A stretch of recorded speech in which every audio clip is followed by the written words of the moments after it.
Number third में आपको कह रहा है इस बहुपद से पूरा बहुपद में भाग लगाइए और बताइए यह बहुपद इस बहुपद का गुणनखंड है कि नहीं है। तो जब भी इस टाइप का गुणनखंड क्वेश्चन पूछेगा तो हम लोग फर्स्ट ऑफ ऑल क्या करते हैं, पहले बहुपद एक बहुपद से दूसरे बहुपद में डिवाइड लगाते हैं और शेषफल जब शून्य आ जाता है तो वह एक बहुपद दूसरे बहुपद का गुणनखंड होता है। ठीक है, और हम लोग बहुपद का भाग बहुत ही पढ़ लिए हैं, क्लास 9 में भी पढ़े थे और बहुत सारा क्वेश्चन क्लास 10th में भी हम लोग किए हैं। ठीक है, तो चलिए उसी टाइप को क्वेश्चन को हम लोग यहाँ पे डील करते हैं। चलिए, तो क्वेश्चन यहाँ पे कह रहा है x to the power 5 minus 4x के power 3 plus x square plus 3x plus 1।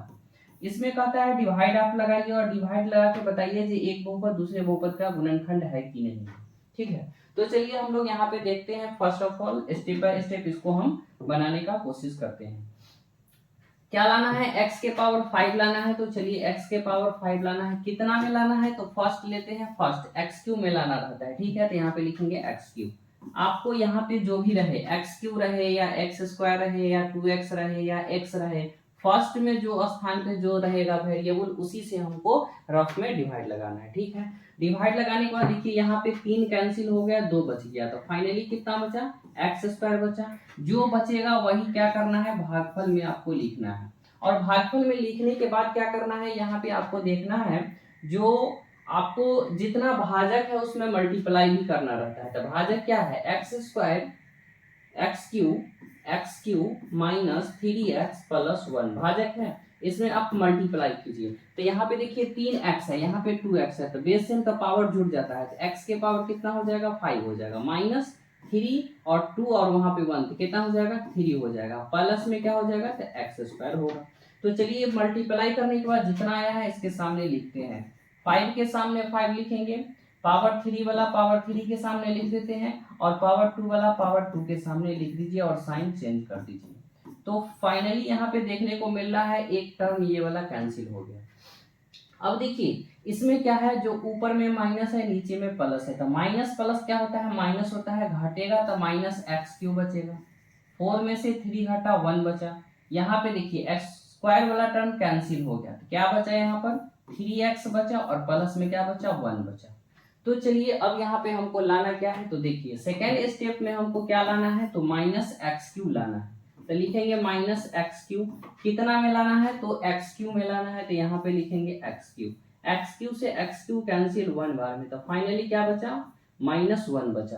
तो यहाँ पे क्या लिखेंगे, माइनस 1 से मल्टीप्लाई पूरा भाजक में कीजिए। तो भाजक आपको क्या है, x Q minus 3x plus 1 multiply करेंगे तो कितना होगा, तो चलिए माइनस से मल्टीप्लाई करते हैं, तो यहाँ पे होगा minus x Q plus 3x minus 1। तो वही लिख दीजिए, minus x Q plus 3x minus 1। ठीक है, अब क्या करना है, साइन चेंज। तो देखिए ये माइनस है तो क्या हो जाएगा प्लस, ये प्लस है तो माइनस और ये माइनस है तो प्लस। साइन चेंज करने के बाद देखिए दिस से दिस कैंसिल, ये भी कैंसिल हो गया, लेकिन यहाँ पे देखिए यहाँ पे 1 प्लस है, यहाँ पे प्लस है, तो क्या हो जाएगा, +2 हो जाएगा। बाकी यहाँ पे क्या होगा, रिप्रेजेंट शेष रिप्रेजेंट हो जाएगा। अब देखिए यहाँ पे आपका शेष क्या बच गया, 2 बच गया। तो जब शेष बच जाता है तो लिखेंगे एक बहुपद दूसरे बहुपद का गुणनखंड नहीं है, तो लिखेंगे यहाँ पर इसीलिए एक बहुपद दूसरे बहुपद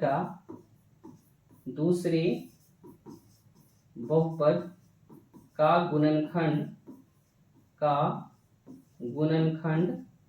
नहीं है।